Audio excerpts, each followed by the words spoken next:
Hoje é quarta-feira, dia 11 de janeiro de 2023. Eu sou o Padre Júnior Pereira e estamos começando a nossa Academia Espiritual.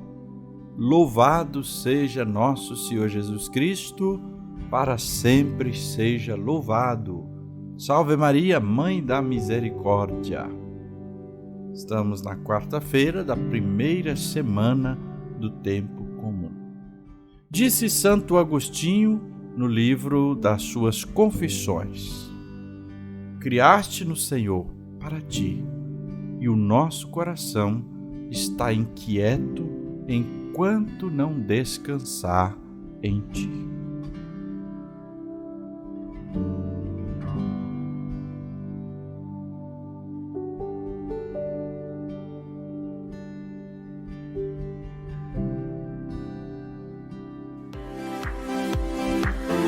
Começa agora a Academia Espiritual, a Palavra de Deus fortalecendo a musculatura da nossa alma. Comunicando, Padre Júnior Pereira.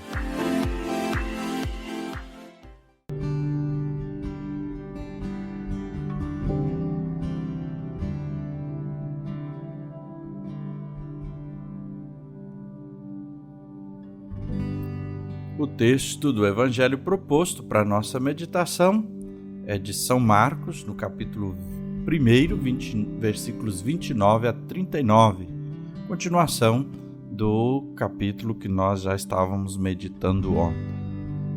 Proclamação do Evangelho de Jesus Cristo segundo Marcos. Glória a vós, Senhor.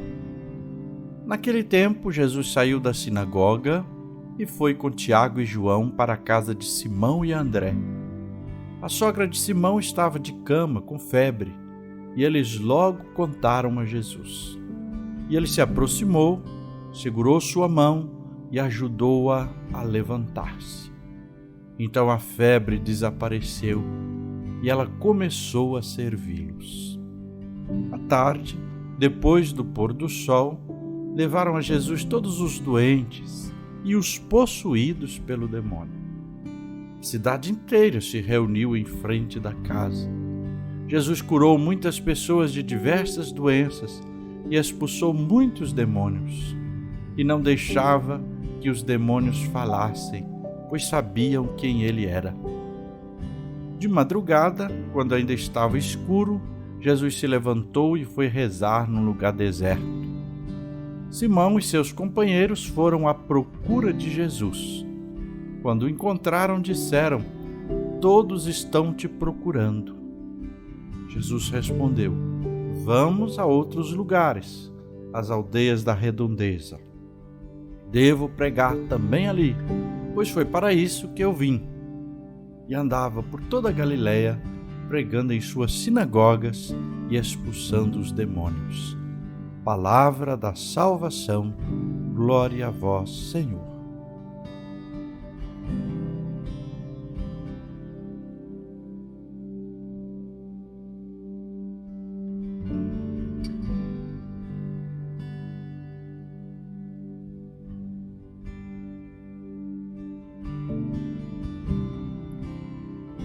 No Evangelho de ontem, víamos Jesus na sinagoga, falando da palavra e também expulsando com poder e autoridade os demônios.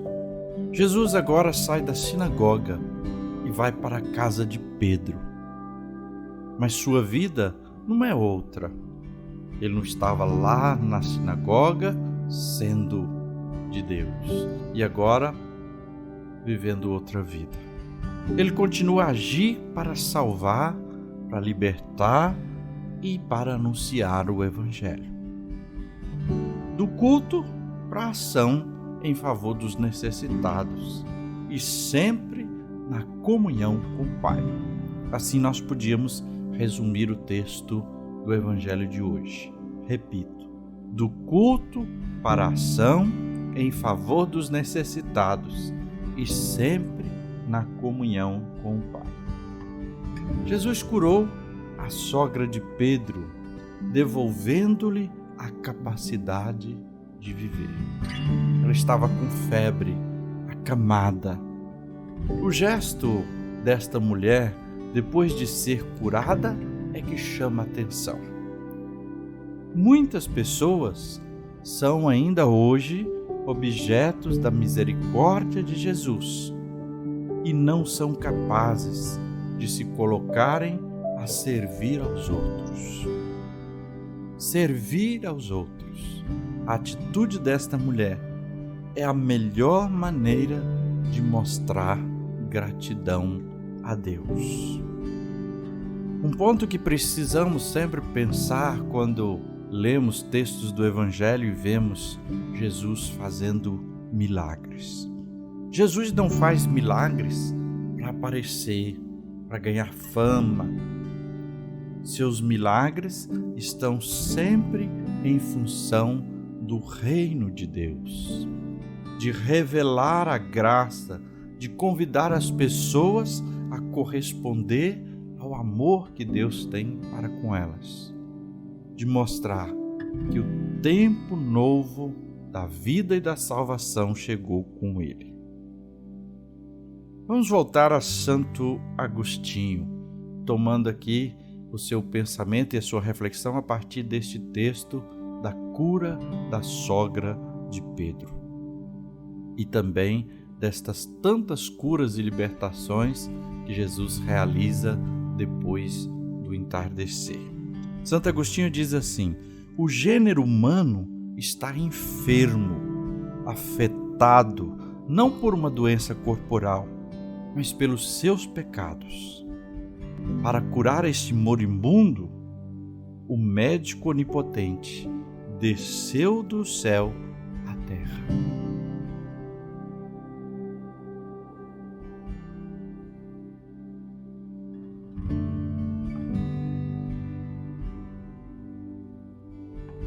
É Jesus que veio não para fazer milagrezinhos, não para fazer isso, para fazer aquilo, para fazer uma revolução social. Jesus veio para curar e libertar o ser humano, para oferecer a salvação. Portanto, nós encontramos Jesus depois desta missão em oração.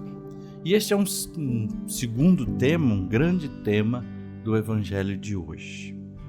A oração de Jesus e a oração de todo cristão.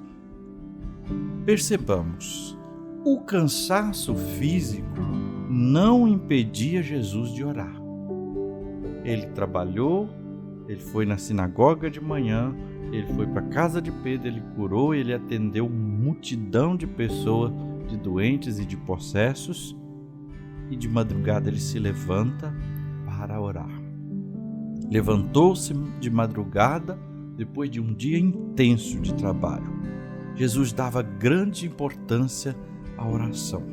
Não podia viver sem a comunhão com o Pai que se faz na oração. Jesus buscava mais a intimidade com o Pai do que popularidade. Ele era do povo, mas não era governado pela vontade do povo. Porque no fundo as pessoas às vezes só querem um milagre, só querem a bênção, mas não se comprometem com a intimidade, com a amizade, com a vida em Jesus. A multidão queria ver Jesus novamente. Foi logo Pedro dizer para ele, mas não para ouvir sua palavra. Queria ver Jesus novamente para receber as curas e milagres. E olha, nem Pedro foi capaz de discernir essa superficialidade da multidão, porque vai logo falando para Jesus, tá todo mundo te procurando aí, tá todo mundo atrás de você, como que dizendo, volta para lá, vamos lá atender as pessoas. A pregação para Jesus era muito mais importante. Ele vai dizer, vamos para outros lugares, aldeias e redondezas, tem que pregar ali. A pregação é mais importante, muito mais do que os milagres, porque Jesus não veio para este mundo só para resolver os problemas temporais. É triste como a gente às vezes é puxado a isso e como muitas pessoas ficam fixadas nessa realidade.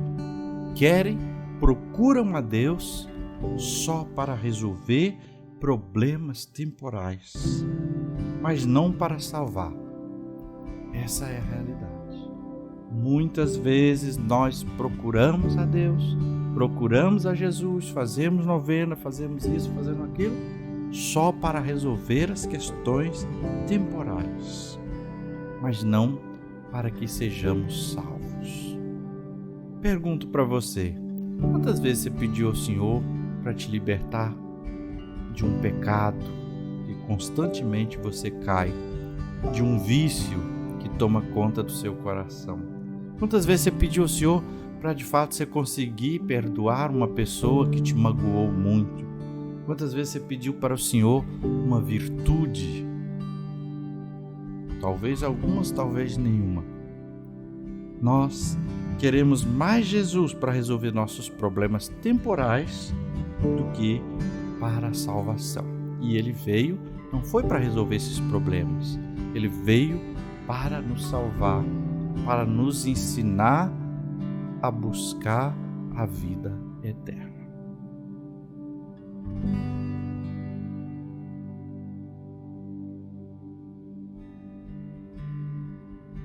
Rezemos. Senhor Jesus, nós te pedimos que também segure a nossa mão e nos levante dessa doença mortal que o pecado envenena o nosso coração. Cura, liberta e transforma, Senhor, o nosso coração e a nossa alma. Ajuda-nos, Senhor, a nos colocarmos a serviço dos outros, no amor, na alegria e na fé. E agora, a bênção de Deus. Que o Senhor te abençoe e te guarde. Que Ele esteja acima para abençoar, atrás para guardar, à frente para guiar, ao lado para acompanhar. Que Ele volte o seu rosto e dê sua paz e sua bênção. Que ela desça abundantemente, em nome do Pai, e do Filho, e do Espírito Santo. Amém.